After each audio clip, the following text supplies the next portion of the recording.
So to continue some more questions, somebody asks, how many people did I see flip-flopping? Well, if you don't know what flip-flopping is, I should probably explain that. So there's several ways to do a through hike. Nobo, northbound, which is what I did. You go from Georgia to Maine continuously. Then there's Sobo, or southbound, and you go from Katahdin, or Baxter State Park. The summit would be Katahdin. And then you hike south all the way to Georgia. There are Southbound Hikers. They have to start in June because Katahdin opens at June. So many of those hikers would hike into Thanksgiving and even some of them into Christmas to finish. But now with this hurricane, a lot of them have gotten off trail because a lot of them can't continue south. There's something like 865 miles of the Appalachian Trail in the southern area that is in bad shape. So, our prayers go out to those people, and that area is just devastated. So those are southbounders. And then a flip-flop would be, let's say, for an example, someone who starts at one place, goes to another place, and then flip-flops back to another place. So that sounds very confusing, but let me give you an example. The unofficial halfway point is Harper's Ferry.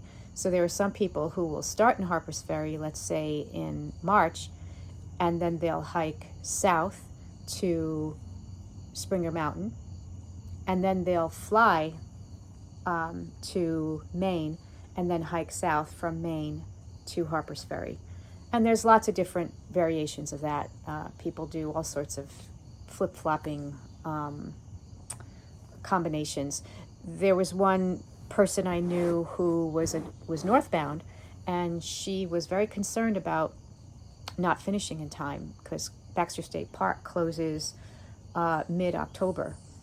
So she was doing okay, but she was concerned she wasn't going to finish in time. So she actually got all the way to, let me think of how far. She got all the way to Gorham, New Hampshire, and then flipped. She took a car and got all the way to Katahdin, summited Katahdin, and then hiked down south back to Gorham, New Hampshire, because again she was afraid she wasn't going to finish. So how many flip-floppers did I see? Not that many. Maybe a dozen flip-floppers. Once I got to Vermont, then I started to see quite a few Sobos, a lot of southbounders, because they had already summited Katahdin and they were heading down south. So I did see quite a few southbounders, but not as many northbounders. Most people go, northbound is definitely the most popular way to hike the Appalachian Trail, because you can start in March and end sort of August, September, which is when I did. Sobos have to start in June, but most of the Sobos I saw, or many of the Sobos I saw, were students who couldn't get out of college or whatever earlier than June, so they couldn't do an earlier start. So yeah, I saw some, but mostly people were northbound. I would say that was definitely the most popular way to go. Okay, did I see hikers completing their hike from last year? Yes, I saw probably about 5 or 6 people who do a through in two, they're called, through in two. Nice couples that I met who had done Springer Mountain to a little bit north of Harper's Ferry one year, and then the next year they were going from Harper's Ferry all the way to Katahdin. And it just worked better for them to not take 6 months. They were better to do it in 3 and 3. So so I did meet some people that were finishing their hike from the previous year, doing a through in 2. What is my go-to food now that I'm on home turf? Well, definitely seltzer water with my dinner. Instead of having plain water from the stream, I put the bubbles in it because I love my bubbles. As I said before, my husband's delicious granola is wonderful to have.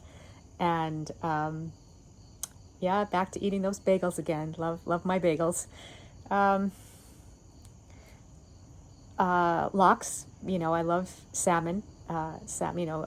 Smoked salmon. It's not something you probably would carry on a trail because it's a bit smelly and God knows what it would attract. And it probably doesn't have a good shelf life. So I didn't carry that on the trail, but boy, I was thinking about it.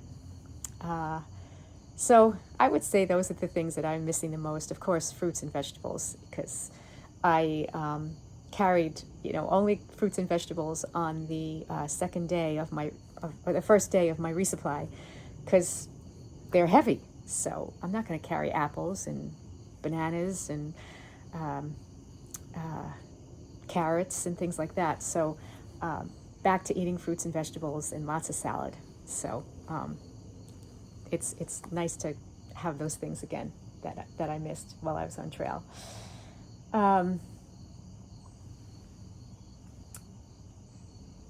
What stretches did I do to avoid injury? I did stretch my calves every day, pretty much every day, stretch my quads, and I stretched my hamstrings. So those were the three muscle groups that I stretched the most.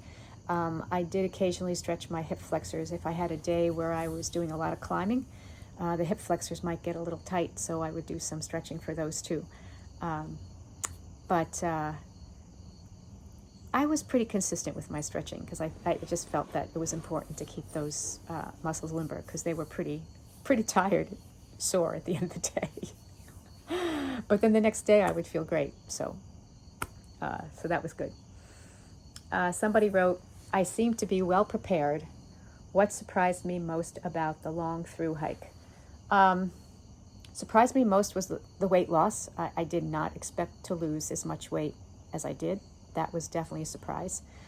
I knew that there was logistics involved in going to a shuttle and going, getting a shelter and going to a hostel and road crossings and so on and so forth. What I didn't expect is for those shuttle drivers and hostels and everything to be so available. It was great. Rarely did I not get where I needed to go. So that was terrific. So that surprised me a little bit. And very grateful that I could get to where I needed to go. What was the most common injury I saw on trail? Definitely injuries of the foot. In the beginning of my through hike, the word was out that I was a doctor of physical therapy. And I can honestly tell you at one hostel, there was a line outside my bedroom door. There had to be 4 people who, they just had some injuries and they needed me to take a look at them. And I was more than happy to do it. Micah sees something. I don't know what he's looking at. Oh, yep, I see a squirrel there. That's okay, Micah. That's okay, just a squirrel. Oh, okay, hold on. I'm going to let him interruption. He definitely went after that squirrel.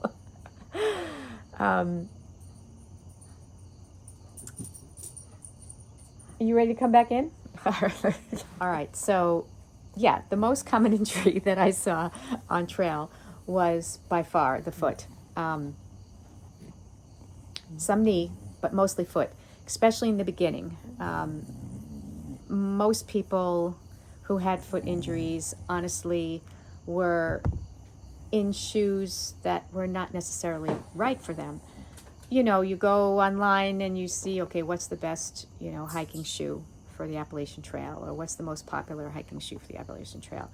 And the most popular shoe is not necessarily the right shoe for you. So I ran into quite a few people who had a foot type that wasn't appropriate for their shoe. So unfortunately, they had to spend some money and buy some new shoes. And it did help them, so that was good. That was definitely the most common injury, was injuries of the foot.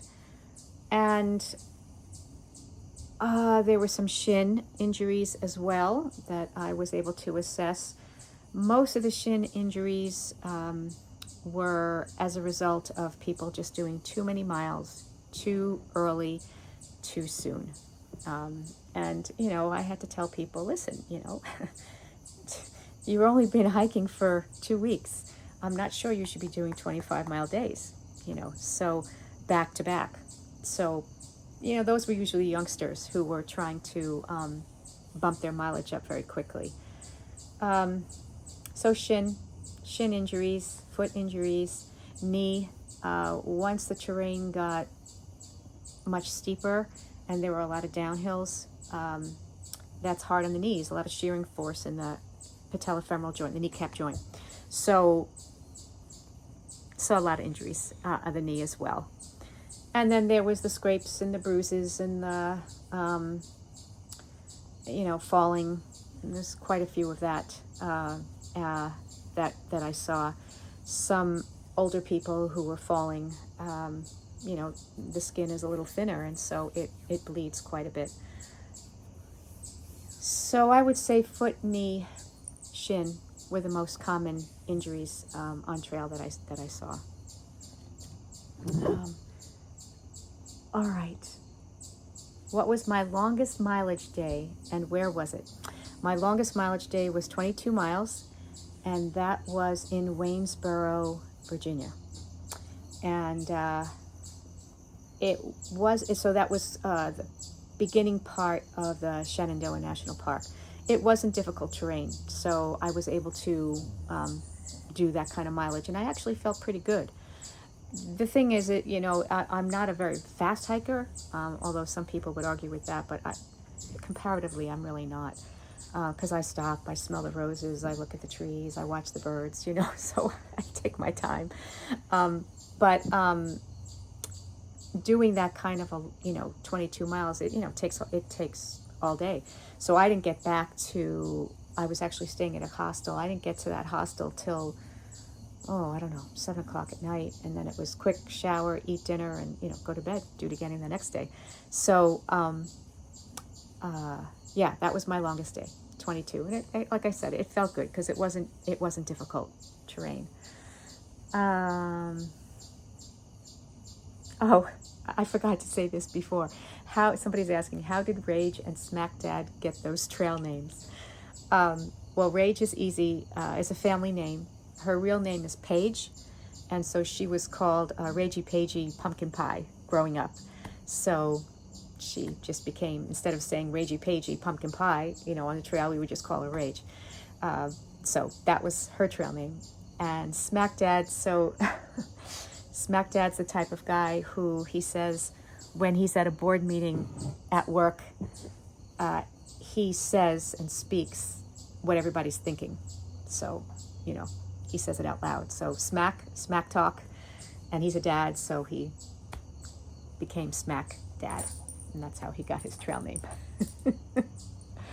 I think somebody asked, where did I meet them? I think I already said I met them in northern Vermont on my way to the Winturi shelter, and then we started hiking. Really became had a relationship and became friends. In southern New Hampshire, Cube and Smarts Mountain is when we really started. Somebody asks, what was my favorite time on trail? I can't answer that question because there were too many wonderful times.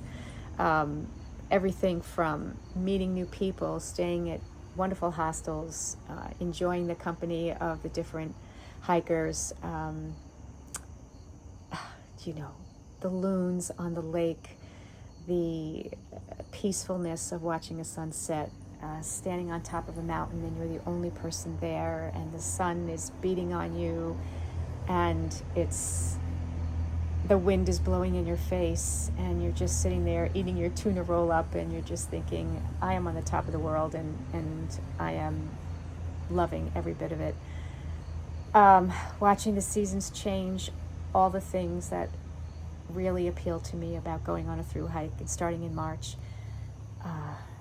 Watching the season change was just, right in front of my eyes. It was just amazing. You all got sick of hearing me talk about the mountain laurels, but they were beautiful. The mountain laurels and the rhododendrons in the south. So I really can't tell you what my favorite part was. And, every day was an adventure. Every day was something different. Every day was something to look forward to.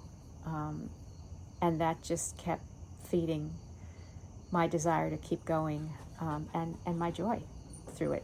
So, sorry I'm not being specific, but it just, there were so many wonderful things about it. Somebody asked me what was my most problematic. Well, I could say that I was very sad when Pack Flip got off trail, and it was obvious that she was very injured.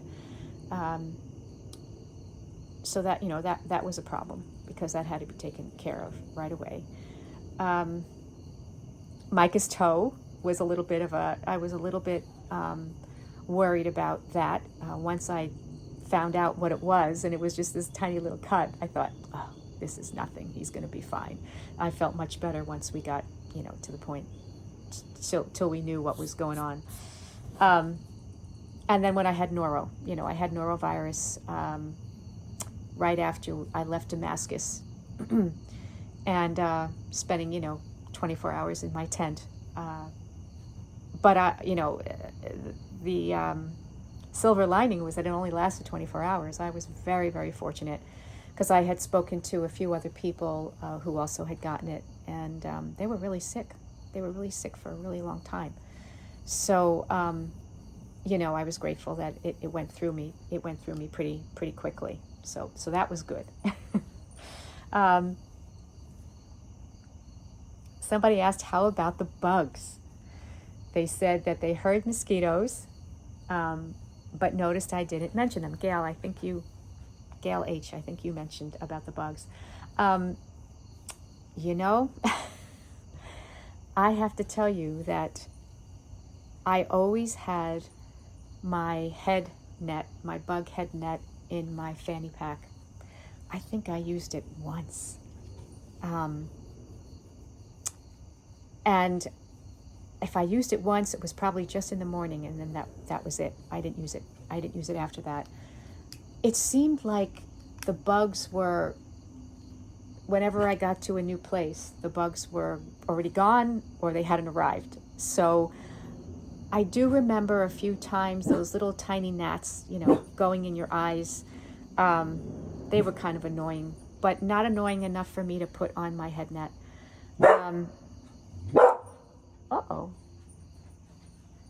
You see something? I did spray myself with bug spray, mostly for ticks, not necessarily for mosquitoes. And I have to also say that before I left, I had all my hiking clothes, my t-shirt, my hiking pants, my hiking shorts, my blue sun hoodie, both of my pairs of socks that I used. I had them all sent to Insect Shield, which is a company that you could send your clothes to, and they treat them with permethrin. And I think that really helped. I never saw a tick on me, even when Micah was going through his tick issue before he got onto the oral, because he was only on the topical. But once he got on the oral, his ticks, it was like a miracle. The ticks, within 24 hours, within 24 hours of taking the medication, the ticks were gone. No ticks, none, zero. So, but even before that, I never saw a tick on me. So I felt very fortunate. And also, it was a pretty dry, in terms of the Appalachian Trail, it was a pretty dry year. So maybe that helped to keep the bugs down. So they weren't a problem. I think I can count on one hand how many mosquito bites I had, or black fly bites. And, the black flies in New Hampshire, oh, they're awful. But by the time we got there, they were gone. we got there in August and there were no black flies. So that was great.